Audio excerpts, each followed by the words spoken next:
చేశారు. ఇది మరిచిపోలేని అనుభవం అని చెప్పి నేను మీకు తెలియజేస్తున్నా.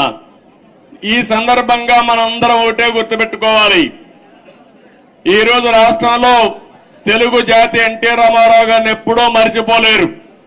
అదే సమయంలో ఈ దేశానికి ఒక దిశ చూపించిన వ్యక్తి పివి నరసింహారావు గారు అని చెప్పి కూడా నేను మీకు తెలియజేస్తున్నా.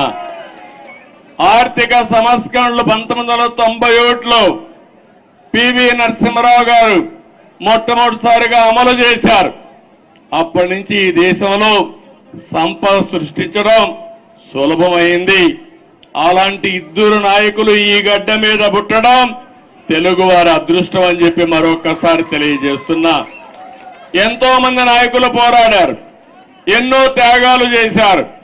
కానీ ఇటీవల కాలంలో ఈ ఇద్దరు నాయకుల యొక్క సమాజం హితం కోసం చేసిన పనులు మనం ఎప్పుడు మర్చిపోలేమని చెప్పి తెలియజేసుకుంటున్నారు. ఇంకో పక్క రాజకీయం అంటే సొంత వ్యాపారాలు చేసుకోవడం కాదు, భావోద్వేగాలు రెచ్చగొట్టడం కాదు, ప్రజల జీవితాల్లో వెలుగు చూపించగలిగింది నిజమైన రాజకీయం అని చెప్పి కూడా నేను మీకు తెలియజేస్తున్నా. మీరు ఒక్కసారి ఆలోచిస్తే తెలుగుదేశం ముందు, తెలుగుదేశం తర్వాత తెలుగు వారి చరిత్ర రాయాలంటే చాలా సులభంగా రాసే అవకాశం ఉంటుంది. ఇప్పుడు హైదరాబాద్ని మీరు చూస్తున్నారు. 95 ముందు ఒక్కసారి మీరు ఆలోచించుకోండి.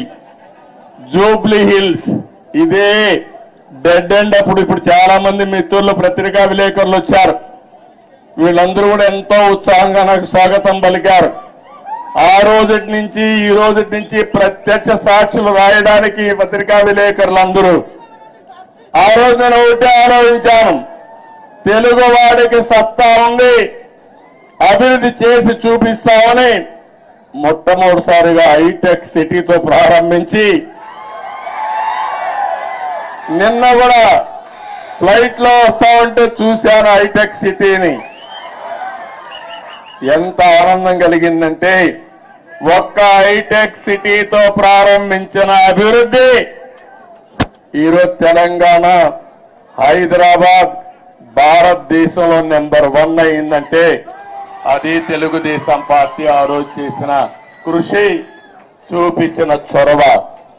ఏ రాజకీయ నాయకుడికైనా, ఏ పార్టీకైనా దీనికంటే కూడా ఏ తృప్తి ఉండదని చెప్పి నేను మీకు తెలియజేస్తున్నా. ఆ రోజు చాలా మంది అన్నారు ఔటర్ రింగ్ రోడ్డు 8 లేన్ వేస్తానన్నాను. ఇప్పుడు మీరందరూ కూడా మర్చిపోవచ్చు, కొంతమంది గుర్తుండకపోవచ్చు.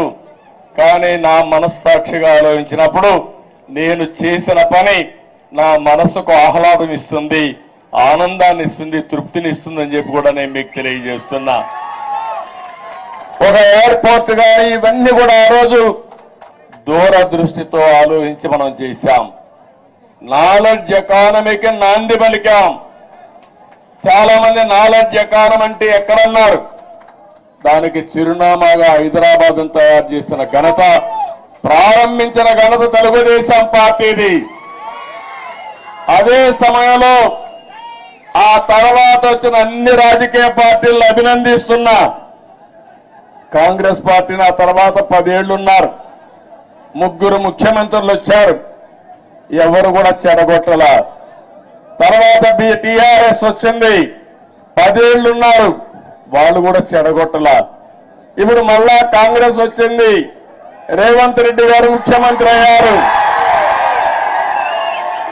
మళ్ళా అభివృద్ధిని ముందుకు తీసుకుపోతున్నారు. అందుకే నేను నిన్న కూడా నేను ముఖ్యమంత్రి అవుతానే నేనే లెటర్ రాశాను రేవంత్ రెడ్డి గారికి, గౌరవ ముఖ్యమంత్రి గారికి. 2 రాష్ట్రాల మధ్య కొన్ని సమస్యలు ఉన్నాయి. ఈ